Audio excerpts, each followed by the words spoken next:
एक सवाल पूछूं कि अगर पहली जॉब इतनी बुरी होती है तो लोग उसके लिए 3 से 4 साल तक तैयारी क्यों करते हैं? और अगर इतनी अच्छी होती है तो फिर ज्वाइनिंग के 2 से 3 महीने में ही अपनी जॉब को छोड़ क्यों देते हैं? देखो, सबसे बड़ा क्वेश्चन ये है कि लोग जिस जॉब को पाने के लिए पहले 3 से 4 साल तक तैयारी करते हैं, फिर एग्ज़ाम देते हैं, फिर इंटरव्यू क्लियर करते हैं, फिर ऑफर लेटर का वेट करते हैं, तो आखिर ऐसा क्या होता है कि वो ज्वाइनिंग के 90 डेज़ के अंदर ही उस जॉब को छोड़ने का मन बना लेते हैं? क्या कंपनी इतनी बुरी होती है, या फिर जो एम्प्लॉयज़ हैं वही कामचोर होते हैं, या फिर इसका कुछ और ही रीज़न है जो हमें कभी किसी ने बताया ही नहीं? देखो, पिछले 4 साल से प्राइवेट सेक्टर में काम करते हुए मैंने एक पैटर्न बार बार नोटिस किया है, और मुझे लगता है कि अगर ये बातें मुझे पहले किसी ने बताई होती ना, तो मैं भी अपने करियर की स्टार्टिंग में अननेसेसरी मिस्टेक्स को नहीं करता। तो देखो, स्टार्टिंग होती है स्कूल और कॉलेजेस से, जहाँ हमें सिर्फ एक ही बात सिखाई जाती है कि अच्छे नंबर्स लाओ, अपनी डिग्री लो और फिर एक अच्छी सी जॉब ज्वाइन कर लो। लेकिन असल में जॉब करनी कैसे होती है, ये हमें कोई नहीं बताता। और देखो, जिस दिन हम एचआर के साथ इंटरव्यू क्लियर करके हमारे हाथ में हमारा ऑफर लेटर आता है ना, उस दिन हम सिर्फ जॉब ज्वाइन नहीं करते, उस दिन हम ज्वाइन करते हैं अपने उन सपनों को जो हमने स्कूल लाइफ में देखे होते हैं कि जब पहली जॉब लगेगी, पहली सैलरी हाथ आएगी ना, तो अपने लिए नया स्मार्टफ़ोन लेंगे, एक नई बाइक लेंगे और कुछ पैसे सेव कर लेंगे, एंड लाइफ एकदम सेट हो जाएगी। मस्त एसी वाला केबिन होगा, हाथ में लैपटॉप होगा और मस्त सूट वूट पहन के ऑफिस जाया करेंगे, बिल्कुल वैसे ही जैसे फिल्मों और सोशल मीडिया पे हम देखा करते। लेकिन देखो, सच बताऊं, असल में चीज़ें बिल्कुल ही डिफरेंट होती हैं। पहली जॉब हमें सबसे पहले देती है प्रेशर। प्रेशर डेली रिपोर्टिंग का, टारगेट्स का, कस्टमर के रिजेक्शंस का, मैनेजर की एक्सपेक्टेशंस का, और कभी कभी वर्किंग आवर्स के बाद भी काम करने का। पहली जॉब हमें वो सब कुछ देती है जिसके बारे में ना हमने कभी सोचा होता है और ना किसी ने पहले कभी हमें बताया होता है। और यहीं से फ्रेशर्स की सबसे बड़ी मिस्टेक स्टार्ट होती है। देखो, जब हम एचआर के साथ अपना ऑफर डिस्कस करते हैं ना, तो हमारा पहला सवाल होता है कि सैलरी कितनी है, जॉब लोकेशन क्या है, ऑफिस की टाइमिंग क्या होगी। लेकिन हम कभी भी ये नहीं पूछते कि मेरा एक्चुअल जॉब रोल क्या होगा, कंपनी की एक्सपेक्टेशंस क्या होंगी, परफॉर्मेंस के क्या क्या क्राइटेरिया होंगे, ग्रोथ के क्या क्या क्राइटेरिया होंगे। हमारा सारा फोकस होता है पहली सैलरी पे, क्योंकि उसी के साथ सारी एक्सपेक्टेशंस भी जुड़ी होती हैं, जैसे घर का किराया, पापा की दवाइयाँ, फ़ोन की ईएमआई, फैमिली की रिस्पॉन्सिबिलिटी और खुद के सपने। और जब पहली सैलरी तुम्हारे अकाउंट में आती है ना, तो उसे देख के ऐसा लगता है कि जैसे किसी ने तुम्हारे सैंडविच का मसाला निकाल के तुम्हें अकेली ब्रेड ब्रेड पकड़ा दी है। तब पता चलता है कि सीटीसी और इनहैंड सैलरी दोनों में बहुत अंतर होता है। पीएफ क्या होता है, टैक्स क्या होता है, डिडक्शंस क्या होते हैं, एम्प्लॉयर कॉन्ट्रीब्यूशन क्या होता है, ये सारी चीज़ें तब पता चलती हैं जब सैलरी अकाउंट में आ चुकी होती है। देखो, सच बताऊं तो मुझे तो ये सारी चीज़ें मेरी पहली जॉब के पहले नहीं पता थी, एंड मुझे यकीन है कि आज भी 90% फ्रेशर्स को ये चीज़ें पहली जॉब ज्वाइन करने के बाद ही पता चलती हैं। और जब एक्सपेक्टेशंस रियलिटी से मैच नहीं करती ना, तब फ्रस्ट्रेशन स्टार्ट होती है। और ऑनेस्टली, फर्स्ट जॉब से पहले मुझे किसी ने कुछ बेसिक चीज़ें भी नहीं बताई थी। किसी ने नहीं बताया था कि तुम्हारा मैनेजर तुम्हारा टीचर नहीं होता। किसी ने नहीं बताया था कि कस्टमर तुमसे हमेशा अच्छे से बात नहीं करेगा। किसी ने नहीं बताया था कि तुमसे गलतियाँ होंगी और तुम्हें गलतियों से ही सीखना पड़ेगा। किसी ने नहीं बताया था कि तुम्हें तुम्हारे काम का डेली अप्रिसिएशन नहीं मिलेगा।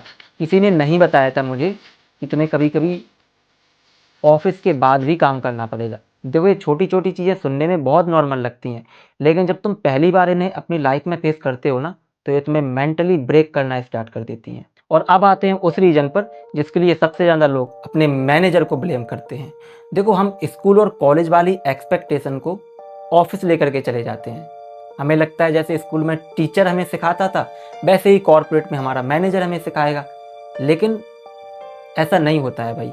स्कूल और कॉलेज में टीचर की रिस्पॉन्सिबिलिटी होती थी कि तुम अच्छे मार्क्स से पास हो जाओ, लेकिन कॉर्पोरेट में मैनेजर की ऐसी कोई रिस्पॉन्सिबिलिटी नहीं होती। भाई, उसकी अपनी जॉब है, उसके अपने सीनियर्स हैं, उसके अपने टारगेट्स हैं।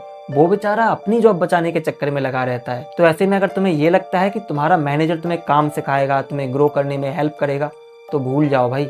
कॉर्पोरेट की रियलिटी ये है कि यहाँ तुम्हारी ग्रोथ की सबसे ज़्यादा रिस्पॉन्सिबिलिटी तुम्हारी अपनी होती है। जितना जल्दी तुम ये एक्सेप्ट कर लोगे, उतनी जल्दी तुम ग्रो करना स्टार्ट कर दोगे। तो देखो, अब तक हमने समझा कि कॉर्पोरेट में एक्सपेक्टेशंस और रियलिटी दोनों में कितना अंतर होता है।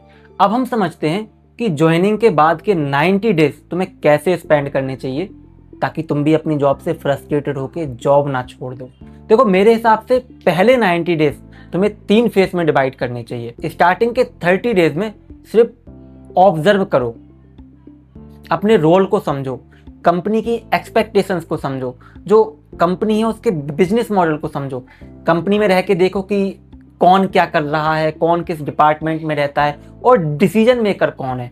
और सबसे इंपॉर्टेंट, जितने भी सवाल तुम्हारे दिमाग में आ रहे हैं ना, इसी फेस में पूछ लो। नेक्स्ट 30 डेज ट्रस्ट बिल्ड करने में लगाओ, सीनियर्स के साथ अपना रिलेशनशिप बिल्ड करो, समय से ऑफिस आओ, अपनी कमिटमेंट्स को कंप्लीट करो। अगर किसी काम के लिए तुमने बोल रखा है ना कि 4 बजे हो जाएगा और तुम्हें लग रहा है कि वो कंप्लीट नहीं हो पा रहा है, तो 4 बजे एक्सक्यूज देने से अच्छा है कि 1 घंटे पहले जाके बता दो। मेरा विश्वास मानो, कॉर्पोरेट में परफेक्ट होने से ज़्यादा रिलायबल होना इंपॉर्टेंट है। अब बढ़ते हैं लास्ट के 30 डेज तुम्हें कैसे स्पेंड करने चाहिए। देखो लास्ट के 30 डेज में अब तुम्हें रिस्पॉन्सिबिलिटी लेना स्टार्ट कर देनी चाहिए। छोटे छोटे काम अपने एंड से उठाओ और उनको कंप्लीट करो। मैनेजर के इंस्ट्रक्शंस का वेट मत करो। इस केस में अगर लोग तुम पर भरोसा करने लगे हैं ना, तो समझ जाओ कि तुम्हारी एक्चुअल ग्रोथ स्टार्ट हो चुकी है। तो देखो सच बता रहा हूँ, स्टार्टिंग के 90 डेज को अगर इस तरह से स्पेंड करोगे ना, तो बहुत ही कम चांसेस हैं कि तुम अपनी जॉब से फ्रस्ट्रेटेड हो।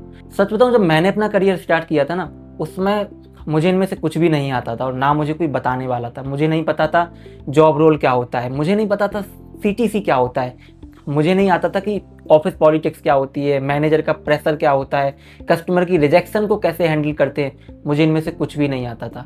एंड सच बताऊं तो मैंने तो 2 से 3 बार अपना रेजिग्नेशन भी तैयार कर लिया था, बस देना बाकी था। मैं हर बार सोचता था कि 1 महीना और लगाते हैं यार, अपनी स्ट्रेटेजी, अपनी अप्रोच को चेंज करते हैं। एंड ऐसे ही ऐसे आज मुझे 4 साल हो चुके हैं। एंड आज जब मैं पीछे मुड़ के देखता हूँ ना, तो मैं सोचता हूँ कि अगर जब मैंने इमोशंस में आके रेजिग्नेशन दे दिया होता ना, तो आज मैंने जो भी सीखा है ना, वो नहीं सीख पाता। देखो और एक गलती जो मैं नहीं चाहता कि तुम अपनी लाइफ में कभी भी करो।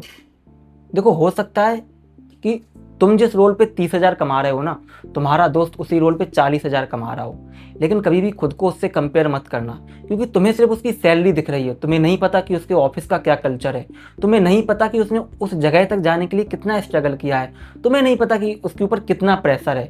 देखो आज के समय में होता क्या है कि सोशल मीडिया पे लोग अपनी अचीवमेंट तो दिखा देते हैं, लेकिन उस अचीवमेंट के पीछे की एंजाइटी, स्ट्रगल उन्हें नहीं दिखाते, और हम लोग उनकी अचीवमेंट से अपने आप को कंपेयर करने लगते हैं और बाद में फ्रस्ट्रेटेड हो जाते हैं।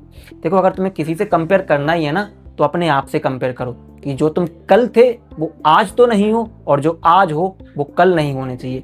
अपने आप को डेली 1% इंप्रूव करो, दूसरों से कंपेयर मत करो। एंड देखो इतना सारा डिस्कशन करने के बाद मैं सिर्फ यही कहना चाहूँगा कि हाँ, ये हो सकता है कि पहली जॉब तुम्हारी ड्रीम जॉब ना हो, ये भी हो सकता है कि तुम्हारा मैनेजर सपोर्टिव ना हो, और ये भी हो सकता है कि तुम्हारी सैलरी तुम्हारी एक्सपेक्टेशन से बहुत कम हो। लेकिन मेरी एक बात याद रखना कि पहली जॉब तुम्हारी डेस्टिनेशन नहीं होती, ये सिर्फ तुम्हारी ट्रेनिंग होती है, क्योंकि यही वो जगह होती है जहाँ तुम कम्युनिकेशन स्किल सीखते हो, जहाँ तुम कस्टमर इंटरेक्शन करना सीखते हो, जहाँ तुम कस्टमर की रिजेक्शन को हैंडल करना सीखते हो, और सबसे इम्पोर्टेंट प्रोफेशनल बनना सीखते हो। तो अगर तुम अपनी जॉब से सेटिस्फाइड नहीं हो और जॉब छोड़ने का या जॉब स्विच करने का प्लान कर रहे हो ना, तो खुद से एक सवाल जरूर कर लेना कि क्या कंपनी में प्रॉब्लम है या तुम्हारी एक्सपेक्टेशंस में। एंड अगर तुम्हें इसका आंसर मिल जाए तो मेरा यकीन मानना कि तुम्हारे करियर की ग्रोथ स्टार्ट हो चुकी है। And last thing I just want to add कि अगर वीडियो इन्फॉर्मेटिव लगी हो तो इसे लाइक जरूर कर देना, एंड अपने दोस्त के साथ में शेयर कर दो जो जॉब ज्वाइन करने वाला है या फिर जॉब छोड़ने वाला है, क्योंकि ये वीडियो दोनों के लिए इंपॉर्टेंट है। एंड अगर चैनल को सब्सक्राइब नहीं किया है तो सब्सक्राइब कर लो यार, क्योंकि तुम्हारा एक सब्सक्राइब मुझे नेक्स्ट वीडियो बनाने के लिए बहुत मोटिवेट करता है। तो मिलते हैं नेक्स्ट वीडियो में, तब तक के लिए stay happy, stay safe, thanks for watching.